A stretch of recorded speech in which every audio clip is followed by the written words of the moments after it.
Greetings and welcome to a Friday edition of the Shotgun Start. It is July 12th. Andy, how we doing?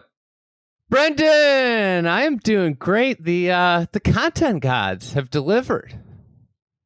What have they delivered exactly? Lynx season? Lynx season.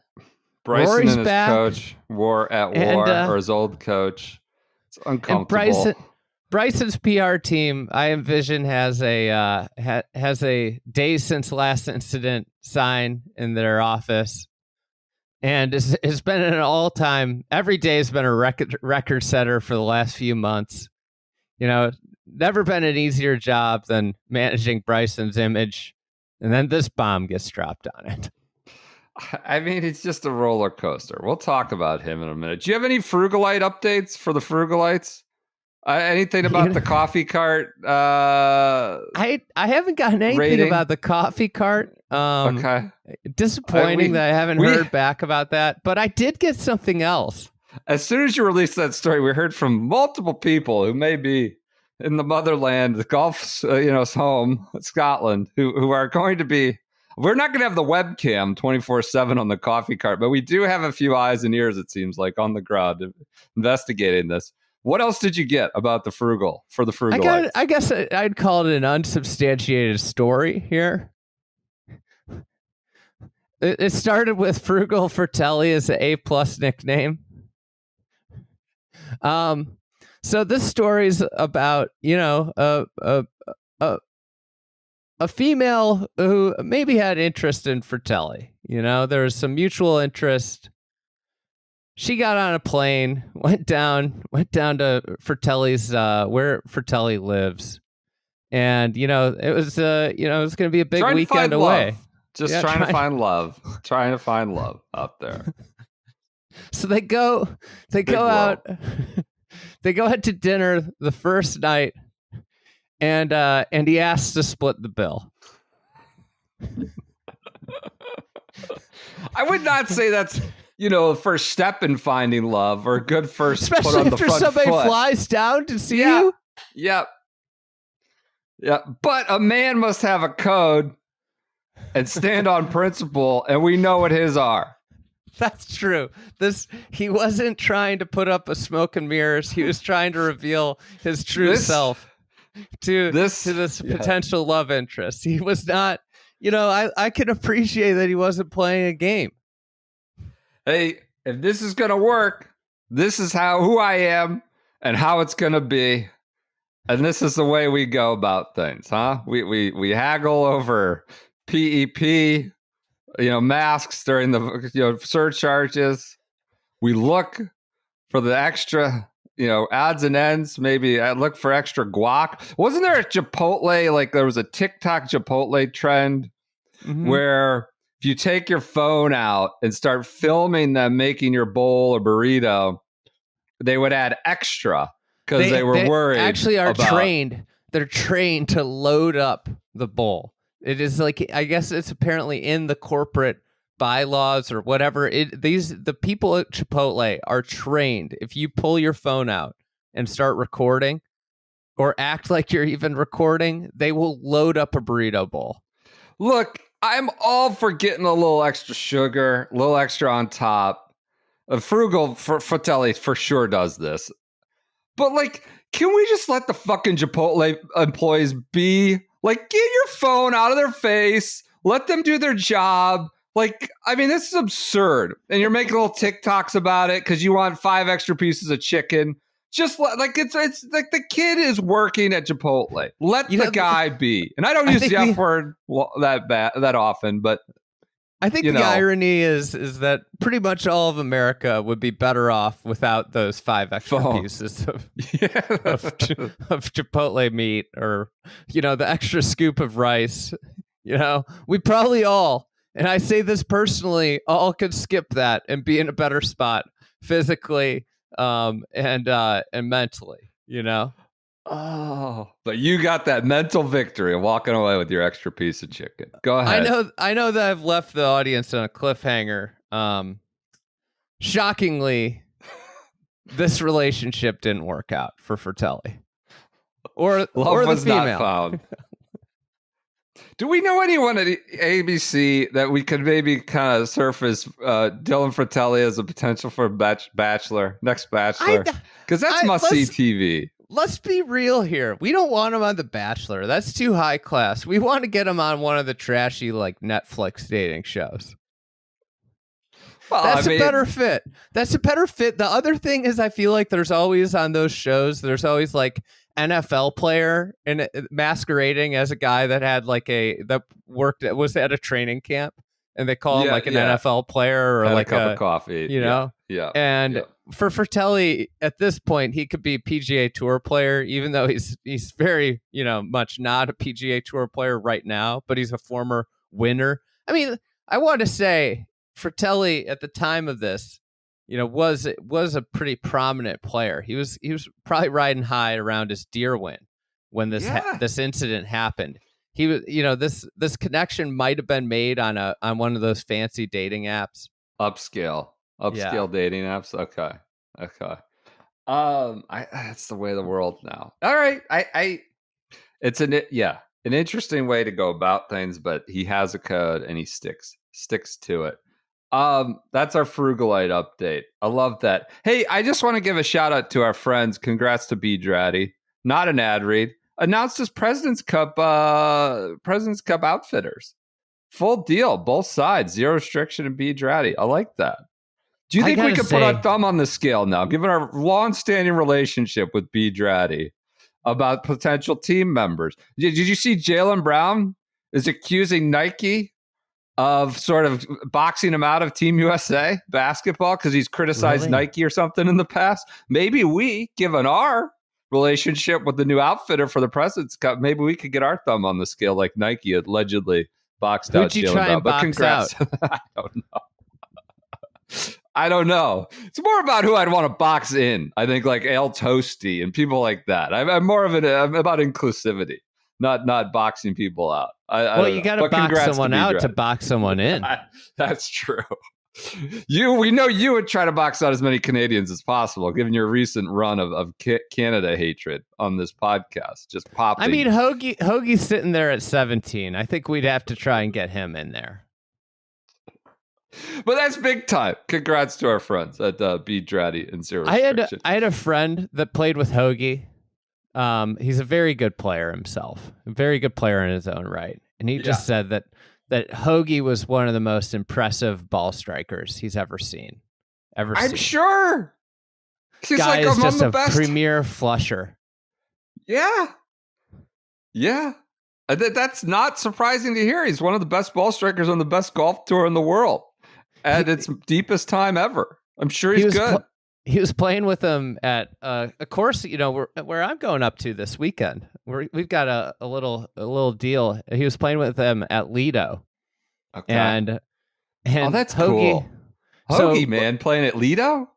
Yeah, that's another check in his box. Win for Hoagie. I believe he shot a effortless 65 is what I was told. And it was like no problem. Should have probably been a couple shots lower. Like never wasn't in doubt of going higher is what I was told. Like it was like one of those like got nothing out of it, shot 65 from the very back edge of every back tee box. So as long as it could be.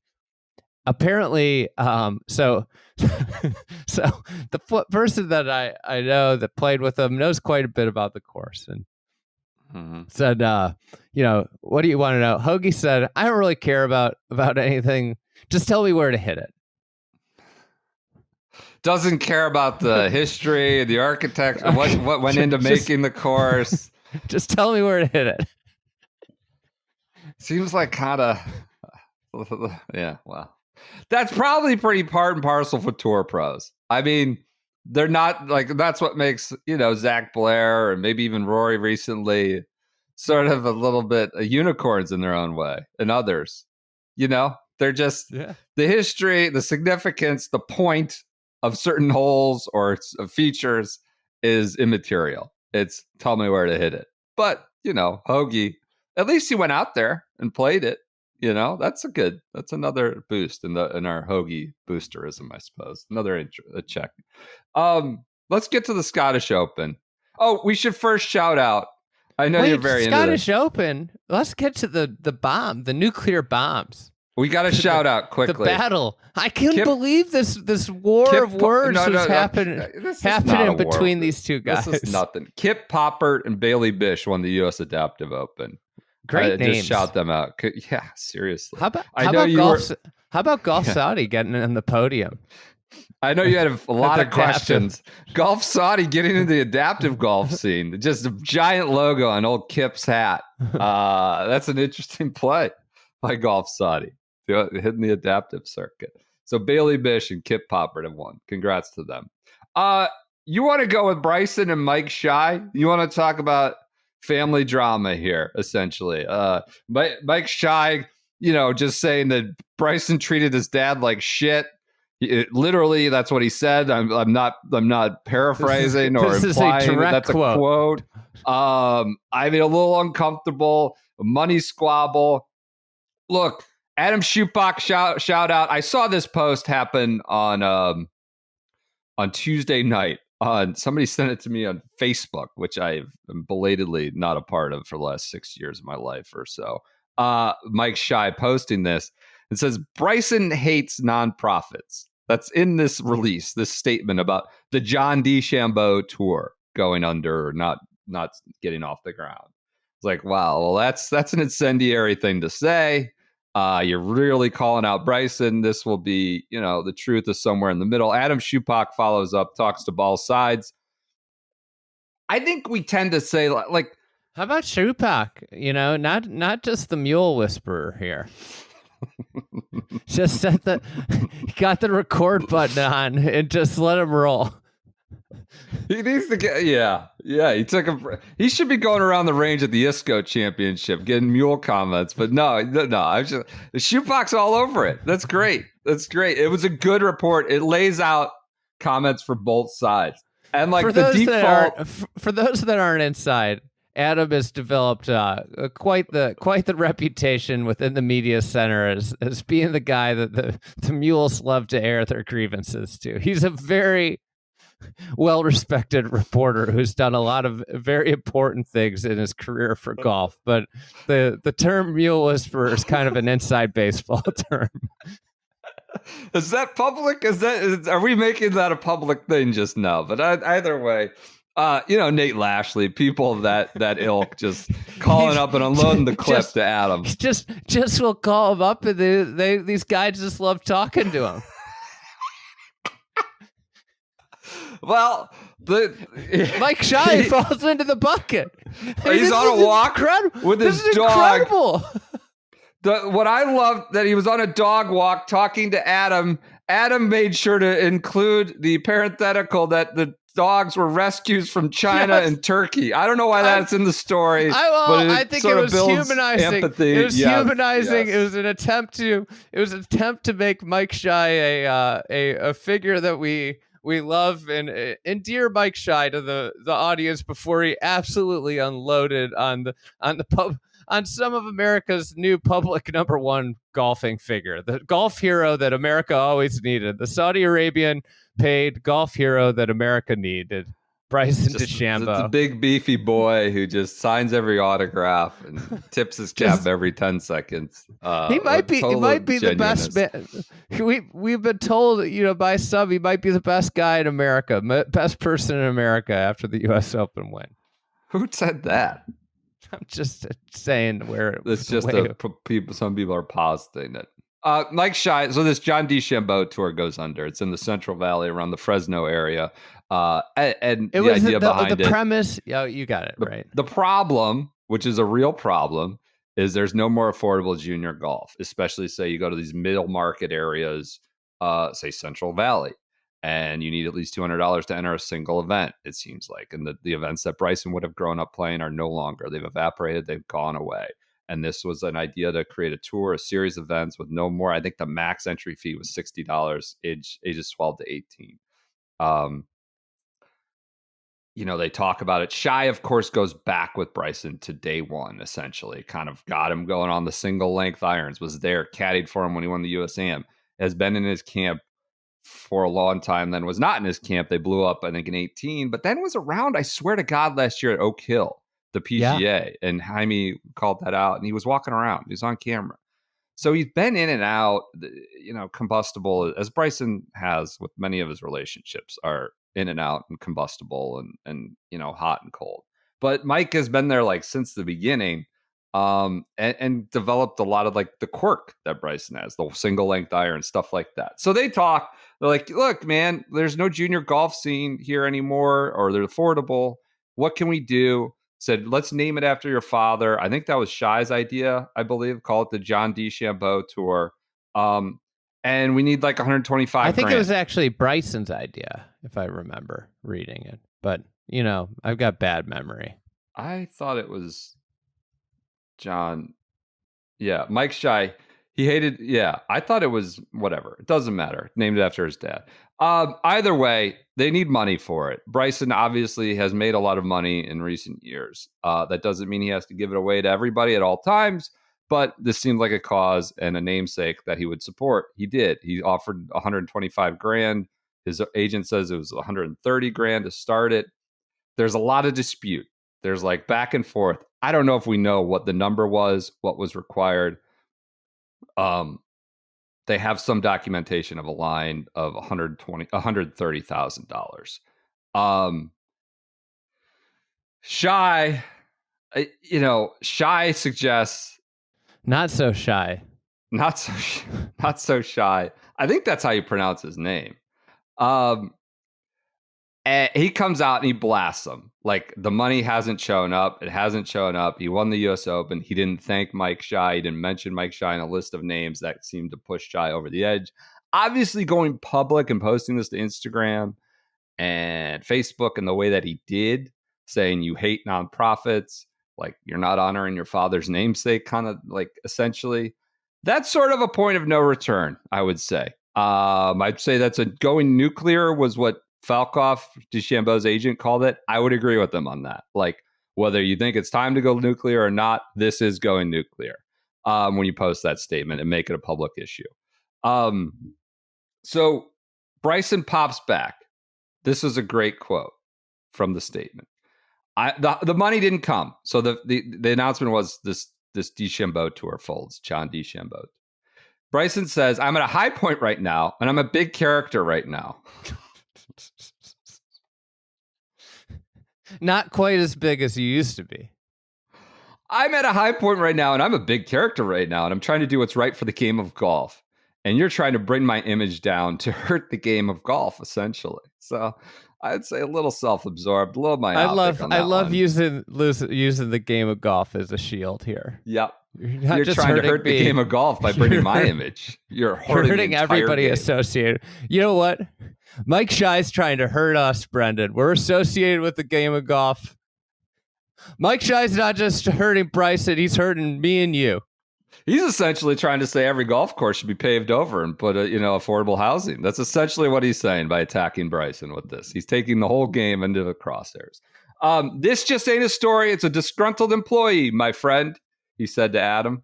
He was using his placement in regards to my dad's name to leverage a junior tour to be created so he could bring more kids out to his place, which I don't care about. All I care about is doing right thing for the Central Valley. So Bryson accusing Schy of trying to use his name to funnel kids into his whatever training. And yes. I will continue to bring, the game of golf to the Central Valley in numerous facets. I can give the money tomorrow. The point is I want to make it sustainable. I don't want to be divvying out money and giving it away fruitlessly. He said, I hate nonprofits. Just an incredible accusation. Bryson hates nonprofits. I got some messages. We found someone. I got a message from a prominent figure in the Central Valley that said, we finally found someone who hates charity more than Brendan. Oh, my God. Yep, that's me. I just hate the 313 charitable endeavors as a whole. We had a great quote. Sorry to go ahead. Change we had a great quote from Tyler Ray about in Design Notebook this week in Club TFE about the Rocket Mortgage and the changes he's going to be making to Detroit Golf Club. I don't have it exactly in front of me right now, but it was along the lines of, listen, like the tour doesn't want this place to be hard. The tournament, after all, is for charity. Essentially, just undercutting the entire PGA Tour. Unintentionally, I mean, it was a measured quote. We have noticed that the PGA Tour doesn't want this to be another U.S. Open test, and the birdies are fun to watch. This tournament is for charity, after all. Like, it's literally the fundraiser for the U.S., for the Boys and Girls Club Scramble. There's no FedEx Cup points, no money, not competitive. Yeah, yes. Like, this tournament is for charity, after all. I mean, I'm never going to forget that quote. Oh, it's so good.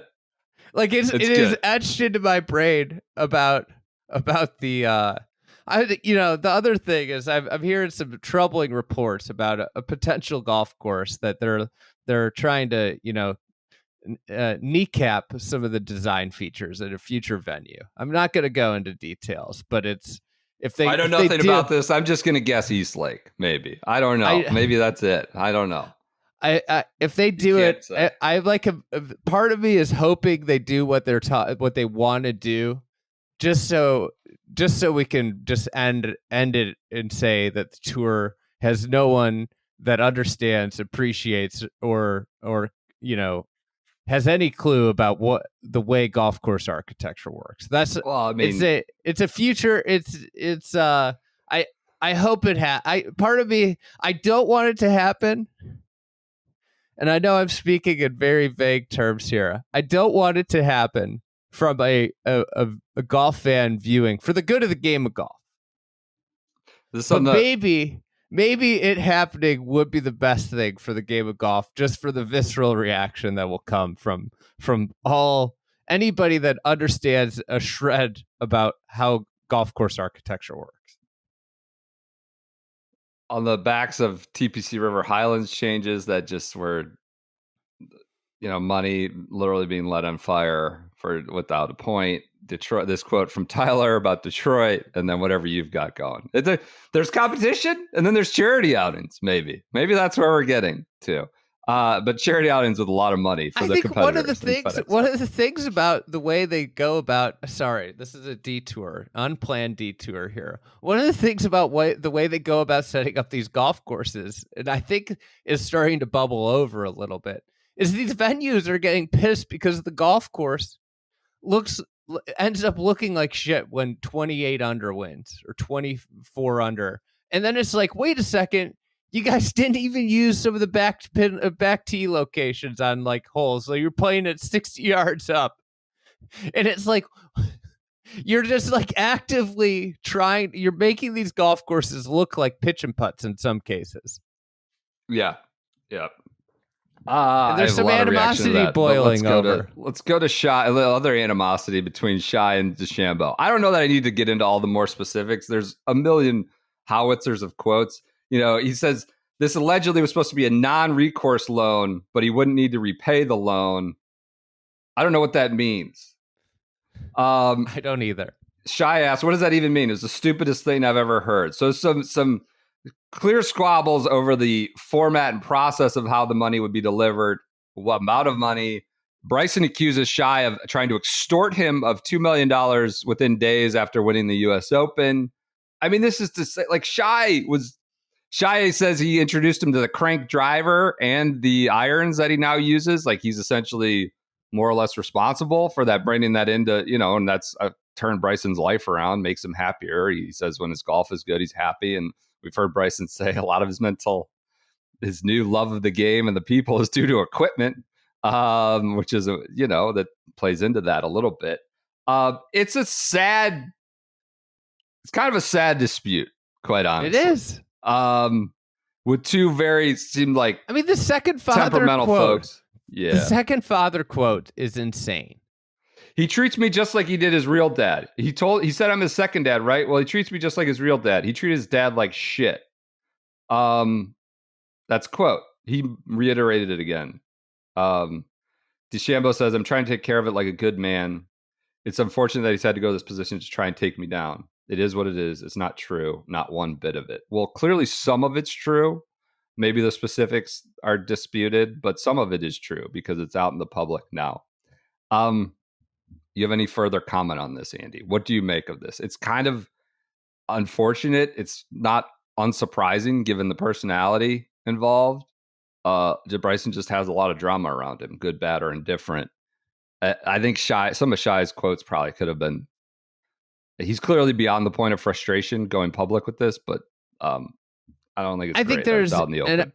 I think there's some truth probably in between both of these sides. Like, it's not as bad as either are representing it. Yeah, but I think that's a default. I think that's kind of a punt sometimes people make. Like, the truth lies sometimes in the middle. I agree with you, but like it's both sides in this sometimes. Clearly, someone's probably more in the right than the other person. I don't know who that is. Who would you venture to say is more in the right? If this is a prediction hat on. I mean, some of Schy's quotes aren't exactly endearing, but no. I would suspect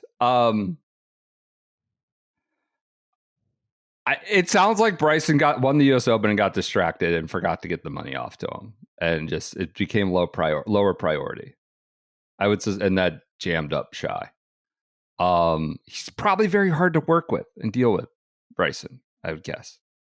I would lean more towards Schy having some real gripe here. Seems like Schy might be tough to work with too. Yeah. This might just be a bad personality match,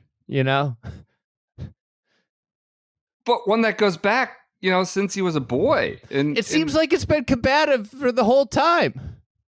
Yeah. This is Bryson's agent. Mike says it's time Bryson opens his checkbook and I get paid. I want $2 million. This was days after he won the U.S. Open. So Schy says I built those irons. Mike, I'm sorry. This is Bryson popping back at Schy. It's like, I worked to build those irons personally. He did not have input on that. So they're disputing over the equipment. It's a lot of like family drama that feel like, quote unquote family drama that doesn't feel like it should be out there. But it has, thanks to good reporting by Adam and Schy really going public with this. So I like the end, asked how he thinks DeChambeau will fare at the British Open next week. Schy didn't have it. He'll probably win it. Yeah. Schy seems like justifiably burned up. Like, I did so much, and I'm sure he did. Seems bothered he wasn't thanked in the U.S. Open. He's like, just be a decent person and take care of the junior tour. I've done so much for this kid. He's like, I know some of the worst stuff imaginable. Well, I mean, Adam Schupak just has the phone ready for that. That's only going to gin up and put everybody else on high alert. Like, tell us all the bad shit from the last 15 years. Like, that's a cliffhanger of a quote. And my, so if you wanted to extort somebody, that's something you'd say. Go ahead. Do you think Bryson's getting jammed here, or do you think he jammed himself? I think he jammed himself. It's a double jamming. Clearly, he's dealing with a bit of an actor who's got not irrational, but is intemperate in ways some moments. But him or his team just need to be on top of this. Cut the check. Just it seems like a great cause to get involved with, right? In your father's name.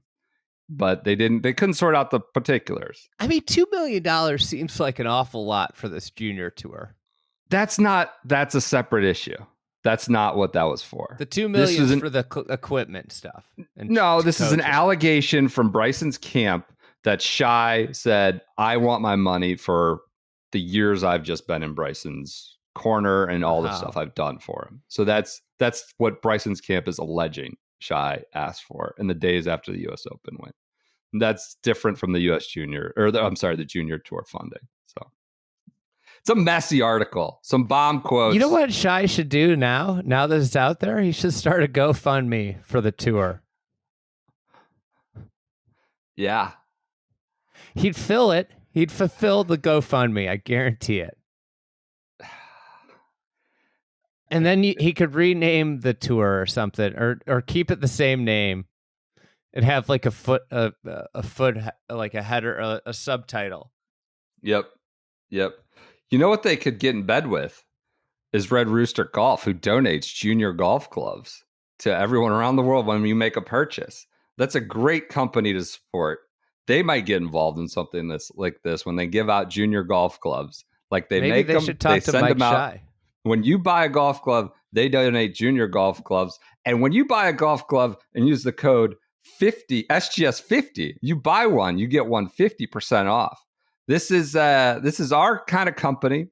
The Golf Nuts, laser focused on improving the golf glove, different styles, different sizes, committed to perfecting like the sizing for you with a bunch of different handy dandy guides on their website to make sure you don't jam yourself by ordering the too big or too small gloves. And this is their focus. They're kind of started up in 2020, 2021. We've got funded via Kickstarter, and they're off and running. RedRoosterGolf.com is the website. SGS50 is the promo code that gets you 50% off a second glove. They've got Rain Rooster. They've got the Sussex, which is, I think, their sort of bread and butter go-to. But they've got a million different styles for women, men, kids. And again, they're donating junior glove. This is the kind of golf company that the golf sickos listening to this should get out and support. Maybe they'll do a deal with the John DeChambeau tour. Go ahead. You know who's at the top of the ISCO leaderboard? Oh, man. Who? Another Belgian Illini. Dechessart? No. Bassard. Oh, okay. He's coming over from the Euro Tour. Just making. I mean, Illini might be the most prolific collegiate golf team eventually on tour. A lot of bridesmaids.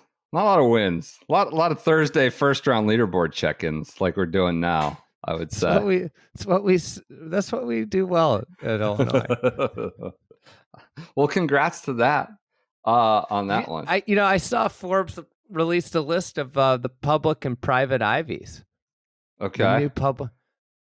Your BC Eagles were on there. Okay. Private Ivy. My Illini were in the public Ivies. Oh, there we go. So everybody who calls us idiots, look at that. We could say this is an Ivy League, two Ivy League hosts. I wouldn't say I got necessarily an Ivy League test when I was there. I got more of a TPC Deer Run test when I started navigating my way around there with a little bit of ease. This was 20 years ago, but I think the mantra of my education at Illinois was D's get degrees. It was very, very close to not making it out of there. Yeah. I came home my first semester and my dad said, "You're going to Cleveland State if you ever bring these grades home again." And they improved. There was only one way to go, but up. So that was it. That's the way to do it, kids. Honestly, like you literally can only go up over the next 4 years, and you slowly build your GPA up from that baseline. And I got out of there with a respectable GPA. Anyways, public Ivies. They're public and private Ivies, whatever we are. That's who we represent. Let's go to the Scottish Open, unless you have any more DeChambeau stuff. Oh, I had more ISCO takes. I mean, Schupak needs to get out of there. Lanto at T1. Troy Merritt. Oh, my God. The Bumblebee. Andy Sullivan. Let's go to the Scottish Open, where Rory McIlroy returned to the public eye, returned to public golf, shoots a 5 under 65, left a few out there by his own admission, certainly on this second nine, I believe, which was the front nine of the golf course. Immediately back into the fray. I thought he had a really interesting press conference on Wednesday, said some more on Thursday after his first round. Talked about, I don't know, he can vividly remember starting to get uncomfortable with his putt on 16 at Pinehurst, like waiting for Patrick to line his up, thinking about it. I loved the quote of, Patrick can take his time. I don't think he was like trying to drive. It's just on your mind when you talk about Cantlay. There's drive-bys where you're ready for it and you're going, and then there's drive-bys when it just sort of happenstance. And I think that was a happenstance. The gun just happened to go off while I was driving by. It was not a premeditated drive-by. It was an accidental pulling the trigger. That's what I'm guessing. So he talked about it was a good day until it wasn't. I think this is what we talked about. The first four, incredible golf. The other thing about the Cantlay thing, it wasn't choking with LaMagna last week. Go ahead. The other thing about Cantlay, the Cantlay, he missed the putt in front of him. That's not right. I believe he missed a short one himself, if I recall. Okay. It talked about a lot of stuff we mentioned, or everybody has, not just us. Like, it seems like he says he might have paid attention too much to Bryson, but that was the flow, as we talked about, the golf course, green to tee transitions, and just the way the holes kind of routed through there towards the last, especially 4 or 5 holes. But I thought it was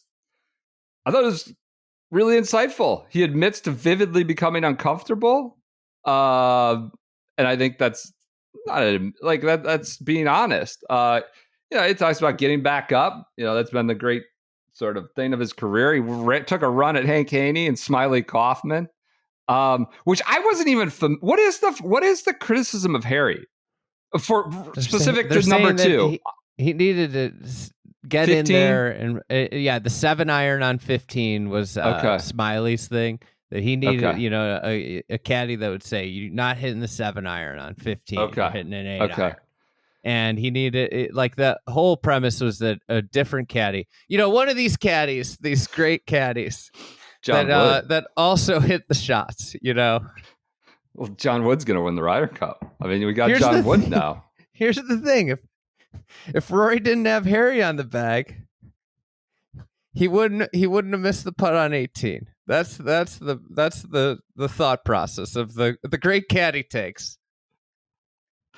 Listen, I'm not trying to downplay caddies. I'm not trying to I think a caddy is important, but this idea that there's just the guy's the number 2 player in the world, and he's been he in an era where people his age are fading out. He's arguably playing better golf than he's ever played in his career. Yep. And us as a society is we can't I think this is the thing, and I think Rory's to blame here. Rory effectively says he got all, what, if anybody that's read Bob Roteller's books, as this was when Bob Roteller, I was growing up when Bob Roteller was really the guy. Yeah. I mean, it's all about staying in the present. As a golfer, staying in the present, staying focused on your next shot, not worrying about what's going on around you. Now, people are blaming Harry and here Rory talks, and he basically admits that he gets out of the present mindset. And when with this the is Bryson typically being behind him kind of thing, right? And watching that. Yeah.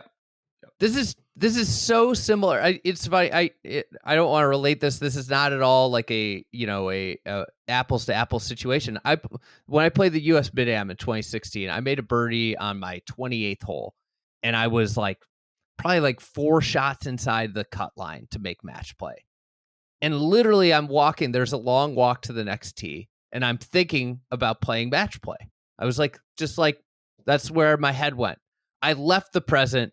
Literally, the next hole is the easiest hole on either of the 2 courses. Such an easy hole. It's you just blast a driver up there, chip it up on the green. You're going to make birdie or par. I make a double. Just make a complete mess of the hole. That's what happens when you leave that staying in the present mindset. Rory's standing there. Have you ever seen a caddy when a player has a 2.5 foot putt? Have you ever seen a caddy running that is running in? It is a cleanup. But Rory, as he admitted in this press conference, leaves the present. I think this is the crazy thing. What caddy would change that? Because that's what happened. I think it's a fine line to walk, though. Staying in the he talked about on 18, he saw Bryson was essentially left of left, and I gotta it influenced how he hit that putt. And I think probably appropriately so, he's arguing. I don't want to have 10 feet coming back when a double knocks me out and a bogey could have had me in a playoff, because he's looking that Bryson's way off the planet. And so that's not necessarily staying in the present of what you so it influenced how hard he hit the putt. He didn't want to hammer it 10 feet past. I think that's probably appropriate. So it's a fine line to walk. It's tricky. Point out another inadvertent drive-by, maybe the gun going off again. Yeah. On the data boys, the data community, who insists that downhill sliders, you'd rather have a short downhill slider than a uphill putt, that you should never value being below the hole.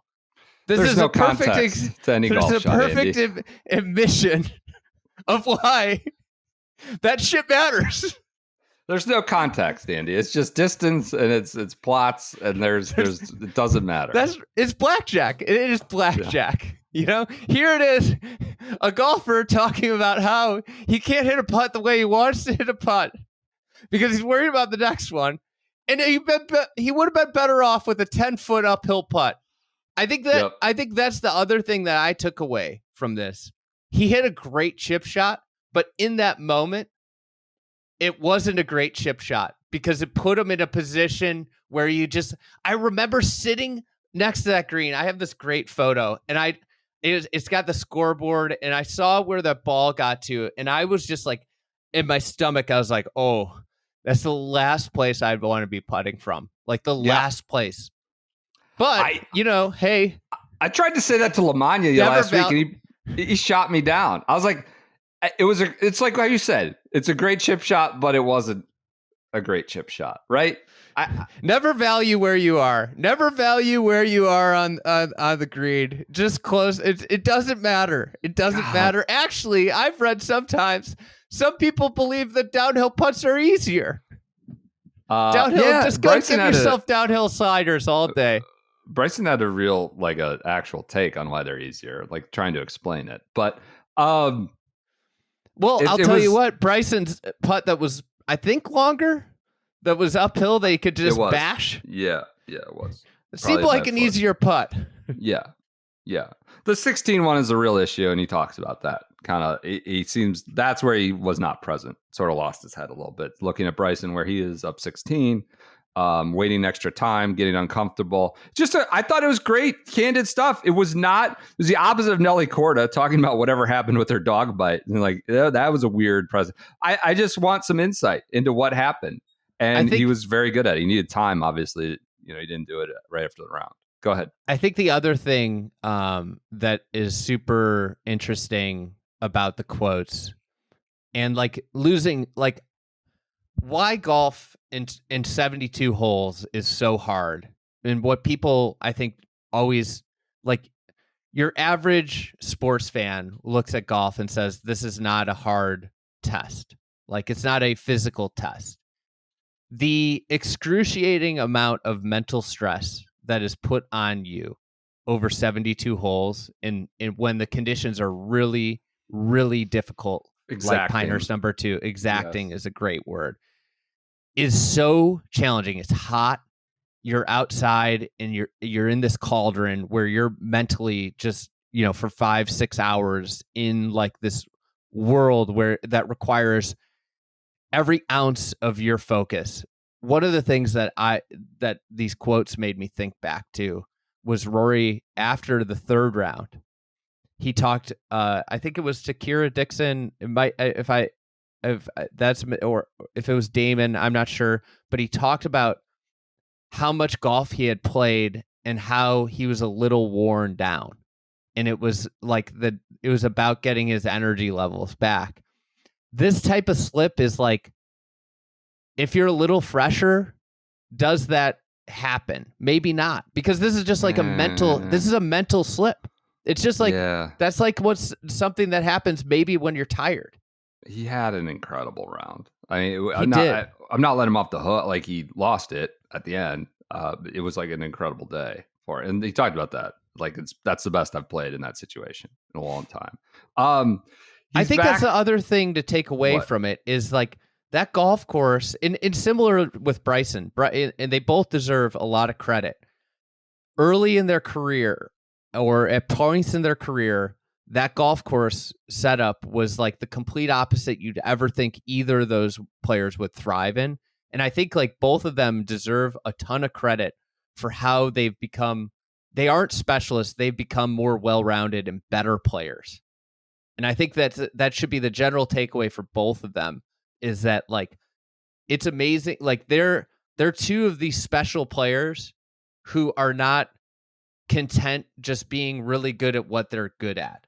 They have both evolved and improved other aspects of their game to be better fit to play that type of golf.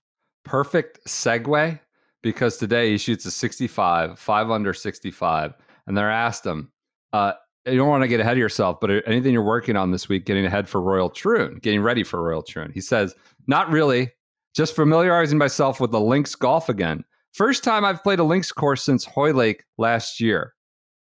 Like, that just sucks. I'm sorry, it sucks. And maybe that's more argument for a world tour. But when you have someone like you just talked about, this Rory Bryson adapting, showing their skills on different, like he's not played Lynx golf in competitive or otherwise in a year. Anyways, just a quick observation. I mean, it's one of the most fascinating aspects of the game that we are missing out on right now, is the idea of being able to see players play wide range of different venues and styles of venues, and understand what players are better suited for different things. We know like very little, but the idea of like the homogenation of most of tour golf into a bucket of golf courses, like a type of archetype of golf courses, sucks. And then the last one he said today, I thought it was interesting. Talked about going to New York. We thought he was like in a dark room in like South Florida. He was like walking around on the High Line, which is incredible on like Monday through Wednesday, but still not bouncing up to Connecticut, going home. That's incredible. And he said, it's very Succession like. You have this brutal defeat, and then you have the character walking around the High Line with his AirPods in. I've always liked to figure things out myself. I'm not really one to reach out for advice. They're talking about how he went to New York and walked around. There's not a lot, not to say there was a lot of unsolicited advice coming my way, but I've always tried to figure things out myself. Because for me, I've always wanted to own it. I've always wanted to own my success and my disappointments. And I think figuring out yourself and giving yourself time is a good thing. And that was sort of the process in New York. And he talked about that with us on the Irish when we were at Explorations. That I think blends into Michael Bannon, Harry. Like he has his kind of way of going about it. It seems to work in a lot of instances. So an interesting perspective. He's back. Other Scottish Open quick bits. We got a few messages. Keep an eye on Cole Rueck. You know who this is at Scottish Open? He might only have a day or two left there, but he's the kid who won the Genesis Collegiate over at LA at Riviera. He legitimately hits it, quote unquote, 250 with the driver. Not sure if it's going to be windy or so, but if not, it could be alarming tee shots into the wind. Everybody should root for the kid, but we might get 210 to 220 yard tee shots this week. So that's Cole Rueck. Keep an eye on him. And then the Tom Kim thing at Scottish. Like, did you see this, Andy? Forgot to register, yes. And then he took a sponsor's exemption from a guy at the last second. His agent or whoever forgot to put it in. Look, Genesis is a Korean car company. I'm sure they were quite happy to extend an sponsor's invitation to Tom Kim, a budding Korean superstar. But like clearly somebody was on call and ready, signed up with that exemption. And like, I don't know, it's just kind of shitty. Anyways, but he's in the field now. But also there's a silver lining of you get the best field possible. That's fair. For one person that doesn't believe sponsors exemptions should exist, this is the best case scenario for sponsors exemption, because the most qualified person, because he didn't register, gets into the field, and then the most qualified sponsors exemption possible is placed into the field. There's such a quick, clerical not oversight that could avoid this, but it happened. One way to create the best golfer to improve the field is hit golf forever. Hit up golf forever. I've been doing this, Andy. Honest to God, I've played some good golf recently. For me, I've been doing okay. You've been very positive about your game. I kind of have a little bit of the bug. I had one very bad round in there, but I've otherwise have been playing pretty good. Golf forever. Look, I'm a busy dad. busy professional life. I'm not going to seek this out or figure this out on my own. How to figure out my rotation, improve my rotational forces, mobility, flexibility. What Golf Forever, like what I've found to be like the benefit is I order it. They tell me when, where, and what to do. And I don't have to Google. I don't have to search around. I don't have to know what schedule and what timing to do. It's more flexibility. You get more speed if you are like a nut and you're a good golfer and you're looking like the first rotational force, improving that workout I did was like, look, it was kind of a beefy boy, meat stick. He was into it. He's like, if you want to bomb it 400 yards, this is what. So if you are that kind of kid, you're a good player, you're looking for that advantage, you can do that. Or if you're an 80-year-old, it's all personalized. You got middle, front, back tees for whatever kind of suits your game. And it's been a huge deal. I've started incorporating just stretching, even on days when I'm not golfing. Right. I got to say that if anybody remembers that my New Year's resolutions was to like stretch more and incorporating this stuff in, it's only been a short period of time, but I overall this year, like in talking entire year, this stuff matters. Like I've noticed like I'm playing less golf this year than I've played in a long time outside, notwithstanding the Ireland trip. Yep. But what I've noticed is my swing feels more fluid despite the lack of reps. Like usually what I've saw as I've aged is like my swing's gotten better as I play a couple days in a row. Like it gets looser. And what I've noticed is I have that like the fluidness, that looseness, even if I haven't played for 2 weeks because of, stretching. But then this Golf Forever rotational stuff is just, it's what I like is it's tailored for golf. Like you could do yoga, you could do a lot of other things that are really good for your overall body, but maybe not tailored exactly to the golf swing. This is really geared towards golf swing. This is what Scotty Scheffler found before he blew up. They send you a couple basic pieces of equipment. You hook up like anywhere in your house and you go. You use the promo code EGG. You get an extra $50 off on any training system package. So golfforever.com. Use the promo code EGG. Like this is legit one I recommend. The app is super easy. You just open it, says today's workout, and boom, they tell you what to do. Golfforever.com, code EGG. They are sponsoring Golf Advice right now. So let's get to Golf Advice, sgsgolfadvice@gmail.com. We had a bonanza last week. You missed some good ones. Kyle was great. I got a long drive ahead of me, and I got that queued up for knowing it was an evergreen episode. There were some good ones in there. I saw bullets. That. I heard that one piece of advice: could you just be normal? I like that. Yeah, guy radicalized by Golf Podcast. We got a follow up from him. It said we pegged him quite well. He's listens to Sturgill Simpson and like this is the guy listen to pods and goes around just trying to yell at people about stuff. Anyways, this one comes from Casey. I love this. Quick one. I find the rule where you need to drop from your knee height to be incredibly discriminatory to us tall golfers. Why does Brian Harman get to drop a ball 13 inches lower to the ground than Christo Lamprecht? Why is Christo more penalized by gravity while dropping a ball into thick rough than that horse jockey? How say you? How do we roll back the drop to get more level playing field for golfers of all heights? This is precisely my kind of email. Just a crazy gripe with the most peripheral dumb thing, calling it out, getting angry about it. Andy, haven't you always been penalized when you had to drop from shoulder height? Yes, you had to drop higher either way. This is what do you want to drop from? Maybe we should allow people to drop from the ankle. Or it's just. Yeah, I don't know what it is. You bring out a yardstick and you say you drop from this yard off the ground, and however tall you are is where it is. It could be at your torso, it could be at your shoulder. I don't know. You know what? You should drop from putter height, so you jam the cheaters putting with the arm lock and broomsticks. A good one. I just enjoyed that calling out. The other point I would say is maybe we should just institute the PGA Tour's drop policy, which, as I watch more and more PGA Tour golf, I've realized is just place it.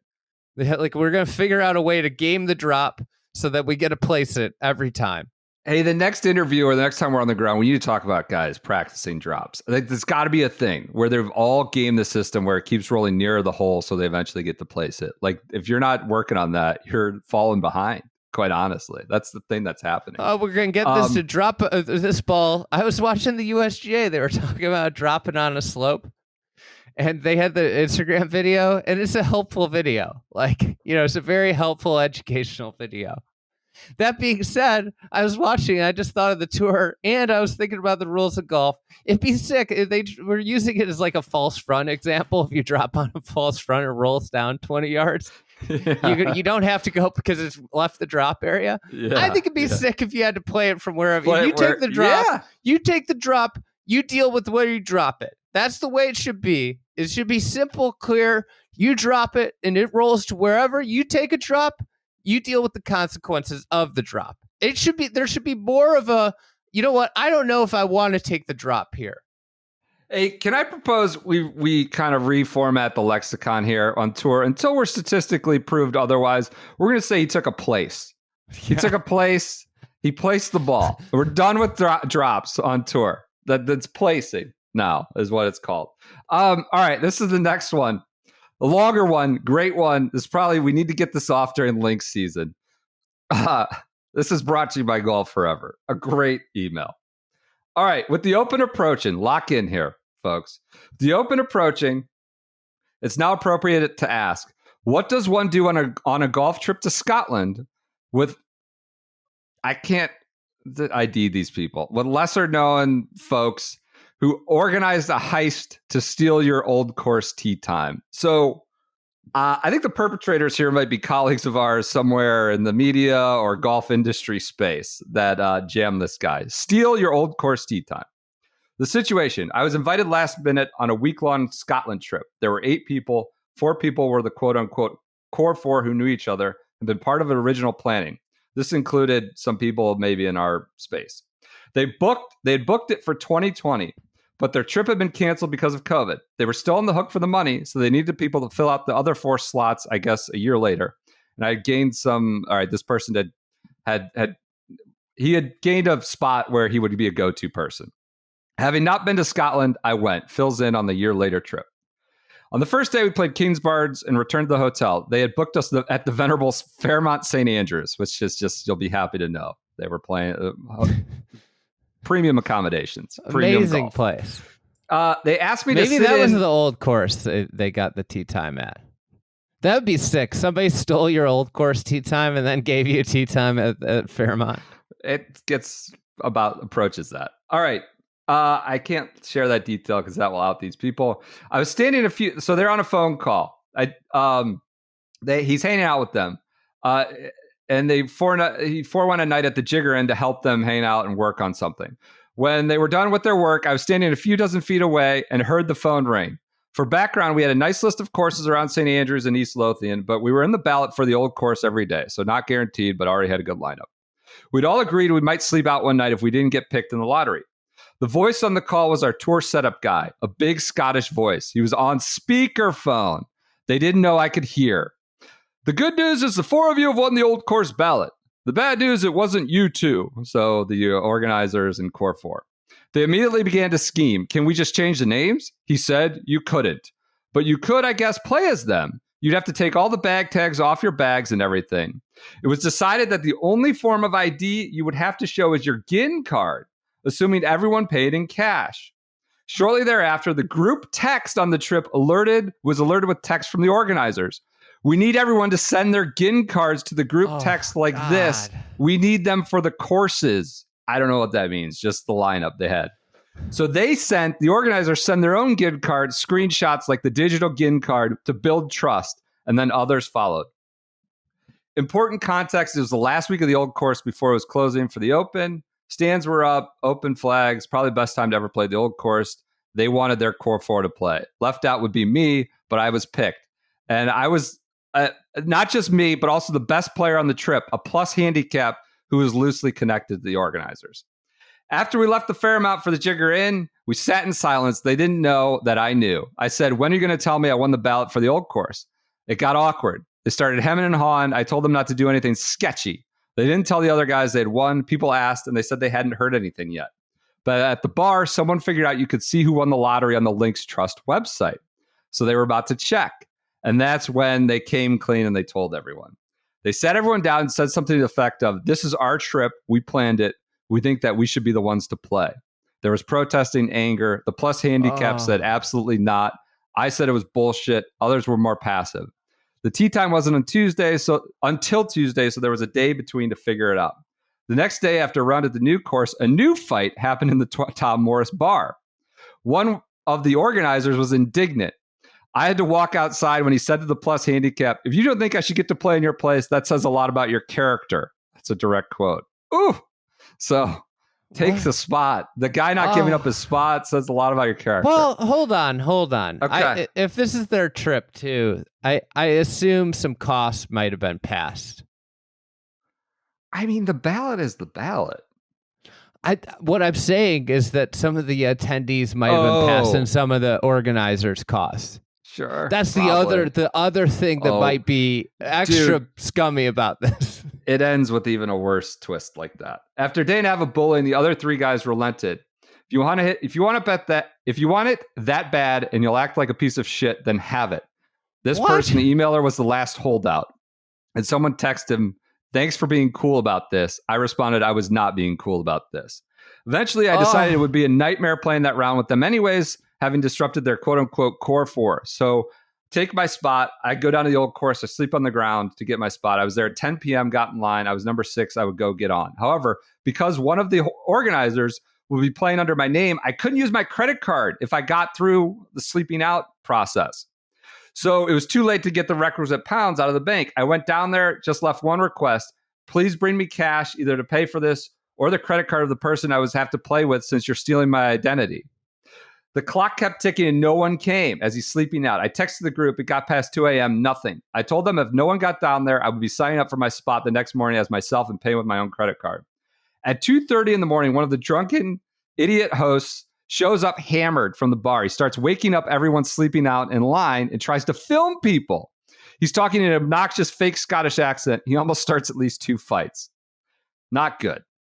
I get my tea time after sleeping out. 4 p.m.-ish look the next afternoon. The core 4 are somehow scheduled to go off right behind me. I'm standing on the first tee, about to hit my tee shot. One of them walks up to me. They're asking for IDs. Can we get yours? I almost lose my shit, but hand over my ID. I played the first 4 or 5 holes with my caddy calling me by my fake name I had to play under until I finally told him the story. I ended up having the afternoon of my life, play the last 4 and 3 under, which is something I don't often do. It's a amazing. Handicap. So that's good. Great day. You got a great story out of it. Then the next day, I get a Venmo request, $60 for caddy fee at Crail. Because I had to sleep out on the ground all night waiting for my tee time, I missed our regularly scheduled morning at Crail, which was already prepaid. So I'd requested a caddy, and there was a $60 fee if you canceled. So one of the organizers asked me to pay the $60 for the missed caddy round that I had already paid for, but didn't get to play. So he paid for the round, didn't get to play that. But now they're requesting the caddy fee as well because he slept out after they took his spot.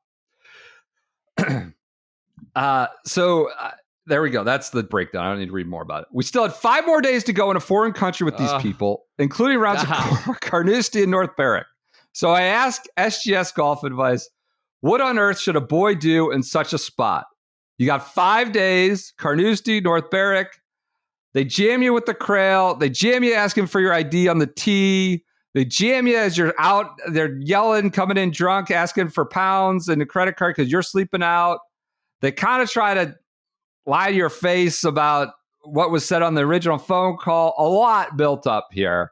I wonder what the transportation mode was. Were you like on a bus with them? Doesn't say. A lot of great detail in here. Did not get that.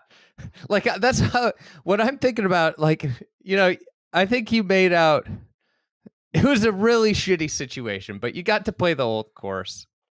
4 under, 3 under through his last 4. You know, you're talking road hole and a bunch of great. Yeah. So, and I assume it seems like this guy's not going to be hanging out with these guys anymore. Well, he's got to by circumstance. What do you do these last 5 days? I'm saying after this, right? Sure. So you're cutting the cord. So to me at this point, maybe I just go full ISO ball. I show up, I play my golf. I go enjoy my time by myself. Go which to I your think coffee shops, eat your own Yeah. meals, eat your own. Yeah. I think that's what maybe I do. I seek friendship in other parts. I go to some bars alone. There are friendly people over there. I seek out my own new friends and my own enjoyment. I go for some morning walks. I do not partake in the group activities anymore. It's probably the way I go here. I basically eject from everything except for the golf, and I know that they are going to pair me far, far away from them. And that's the way I take joy in it. And commit every detail to memory to then email a podcast a few years later to put these people on blast. That's what you do. I took it easy. These people, I think, could be identified if I shared some details. I think you're on the trip. You've got Carnoustie, you've got North Berwick. I don't know. I'm sure some other good courses you didn't share. You make the best of it. You go, you be cordial, and you stow away all the nasty details of this circumstance around the old course tee time. From the credit card to the sleeping out to the Crail fee. The heist thing. It's so bad. It's such a bad GIN cards thing to do. Send an image of your GIN card when like there's clearly a motive for it and they don't share the actual motive. I don't know. Just it's the ballot. I get these guys feeling a little bit entitled, like they organized everything and all that, but that's just the way the cookie crumbles with the old course ballot. And so fair is fair on that. Could we use Kyle Robbins' advice of just being normal? Yeah. I get being bummed, like you feel like you deserve it, but then be normal when you don't get it. You can't act out like this or act upon it this way, I would guess. Hey, using I don't know who these people are. To be clear, I don't know who these people are. I'm just saying if I shared more details, I'm sure some internet sleuths could figure it out. I don't know who these organizers are, personally. Can we use the who got jammed here? Who's doing the jamming? Who got jammed? It seems like this guy, they attempt to jam these guys. Oh, yeah. They were doing the jamming. But now he's jamming back with an email a couple of years later. Oh, yeah. I feel like people are going to figure this out either way. Yeah, maybe. I think there's one detail in the story that you laid out that's probably going to cost the people. I thought he had a lot of language in here that would have identified them immediately. I don't know who they are personally. And I can't figure it out, nor did I look into it. It's bad. I think you stay on the trip. Like you said, you make the best of it. You play some great golf courses. You understand your company sucks, and that's golf. Sometimes you get bad company. Maybe ally up with the people that also thought they were getting jammed. Right. The plus handicap who's whatever also got replaced or something. And they were getting mugged off, to use a UK term. That was a poor timing to take a sip of water. Mugged off will always make me laugh. All right. What's a better term? Mugged off or jammed? Mugged off. Jammed is just us being idiots and stupid. Mugged off is real character to it. All right. I think that does it. Stay on the trip. Play your golf. I gotta go. I'm past my deadline. Everybody enjoy your weekends. We'll be back with you Monday. We got major championship week coming. We'll have dailies. Talk to you on Monday.